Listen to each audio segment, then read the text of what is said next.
पार के हालात कैसे चेंज हुए हैं। और सबसे बड़ी चीज़ जो हमें ऑप सिंदूर में सीखने को मिली कि यहाँ पे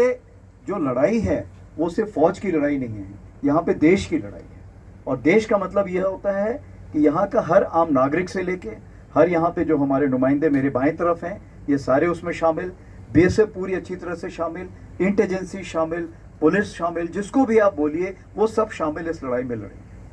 जब ब्लैकआउट हुआ या जो ड्रोन्स के ऊपर कार्रवाई हुई या जो ड्रोन्स कुछ अगर अंदर से कहीं उड़ाए गए तो उसकी जांच करना, जो भी कार्रवाई थी उस सब हमने मिल के काम किया। और मेरा इरादा यही था यहाँ पे आकर देखूं कि अगर सिंदूर 2.0 होता है तो हमारी मिलके तैयारी कितनी है। और मुझे बड़ा अच्छा लग रहा है देख के जो ब्रीफिंग मेरे को मिली है, कल शाम को भी जो मैंने बातचीत की, कल शाम को जो ब्रीफिंग मिली, बाकी जगह भी मैंने जो बात की थी, उससे मेरे को एक विश्वास प्राप्त होता है कि क्या हम लोग उस चीज़ के लिए तैयार हैं। और मुझे पूरा यकीन है कि अगर ऐसा मौका मिलेगा तो हम उसके लिए पूरी तैयारी के साथ इस बार जुटे हुए,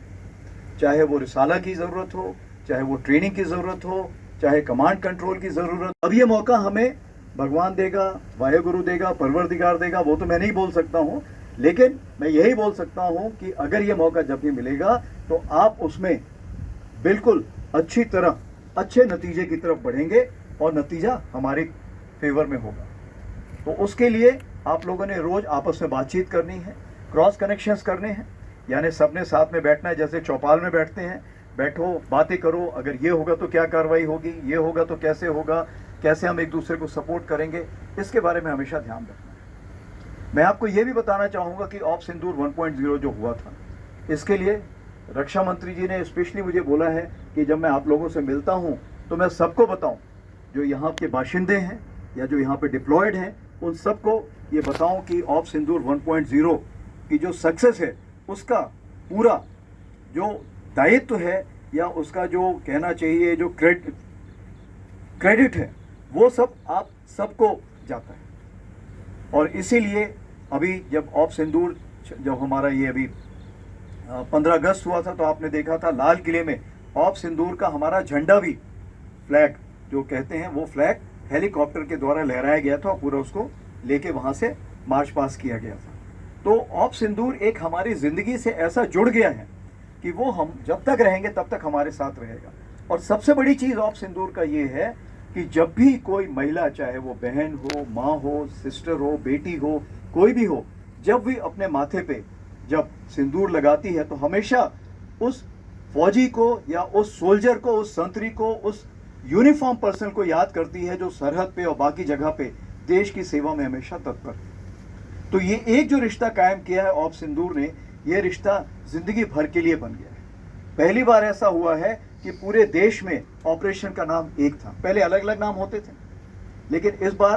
पूरा ये जो देश था उसने एक नाम रखा था और वो ऑप सिंदूर था। और मैं आपको जरूर बताना चाहूँगा कि ये ऑप सिंदूर का जो नामकरण हुआ था ये खुद हमारे honourable prime minister Modi ji ने किया था। उन्होंने बताया था कि इस ऑपरेशन का नाम ऑप सिंदूर होगा। और ऑप सिंदूर कुछ ऐसा नाम है कि इससे पूरा देश एक साथ जुड़ गया, चाहे नॉर्थ, साउथ, ईस्ट, वेस्ट कहीं भी बोलिए। और जो हमारे बाहर के भी लोग थे, जो बाहर विदेशों में भी हैं, वो भी जो हमारे हैं, जिसको हम डायस्पोरा बोलते हैं, वो भी हमारे साथ बहुत अच्छे से जुड़ गए। और इसीलिए जब कहते हैं कि भारत जब बात करता है वसुधैव कुटुंबकम, ये पूरा विश्व एक है, तो इस ऑप सिंदूर ने हमारे भारतीय जहाँ जहाँ पर है, बाकी जो दूसरे देश वाले भी थे वो भी हमारे साथ जुड़ गए। और पूरा विश्व जो था एकजुट हमारे साथ खड़ा हुआ। जब पहलगाम टेरर स्ट्राइक के बारे में जब उन्होंने बोला आप निंदा कीजिए, पूरा विश्व हमारे साथ कदम से कदम मिला के उसकी निंदा की। और जैसे आपको पता है टेररिस्ट टारगेट, तो 9 टारगेट हम लोगों ने नियुक्त किए थे और इस टारगेट में ये हमने यकीन किया था कि इसमें कोई इनोसेंट नहीं ख़त्म होना चाहिए और कोई मिलिट्री टारगेट को भी हम नहीं उस टाइम डिस्ट्रॉय करना चाहते थे। हम टेररिस्ट टारगेट को डिस्ट्रॉय करना चाहते थे, टेररिस्ट टारगेट में जो ट्रेनिंग देते उनको डिस्ट्रॉय करना चाहते थे, और जो उनको इंडोक्ट्रिनेशन करते थे या उनको तरबियत देते थे, जिनको हम बोलते हैं कि उनके आका, उनको डिस्ट्रॉय करना चाहते थे। और यही चीज़ हमने 9 टारगेट में की, जिसमें 7 टारगेट में आर्मी ने किया था, 2 एयरफोर्स ने किया था। और इस बार हमने हर टारगेट को डिस्ट्रॉय करने का प्रूफ भी दिखाया दुनिया को। नहीं तो पाकिस्तान छुपा ले जाता था, बट इस बार हमने दिखाया कि ये देखिए यहाँ पे हमने ये डिस्ट्रॉय किया, ये डिस्ट्रॉय किया। और सारी जो खबर है तकरीबन 35 से 40 तो पहले नाम आए थे, लेकिन आपको पता है कि जब वो उनका 14 अगस्त को उन्होंने गलती से एक लिस्ट जाहिर कर दी थी जिसमें 100 से भी ज़्यादा नाम थे जो कि वहाँ पर लोग ख़त्म हुए। और ये मैं फौजियों की बात कर रहा हूँ जो वहाँ पे ख़त्म हुए थे। टेररिस्ट जो हैं वो तो बहुत ही ज़्यादा थे, ठीक है, तो टेररिस्ट को तो वो गिनते ही नहीं, ठीक है। तो ये मैं आपको बताना चाहता हूँ कि इस बार भारत देश पूरी तैयारी के साथ है और इस बार वो संयम नहीं रखेगा जो सिंदूर 1.0 में हमने संयम रखा था। इस बार हम आगे की कार्रवाई करेंगे और कुछ ऐसी कार्रवाई करेंगे कि हो सकता है पाकिस्तान को सोचना पड़े कि उसे इतिहास में, भूगोल में रहना है कि नहीं रहना है।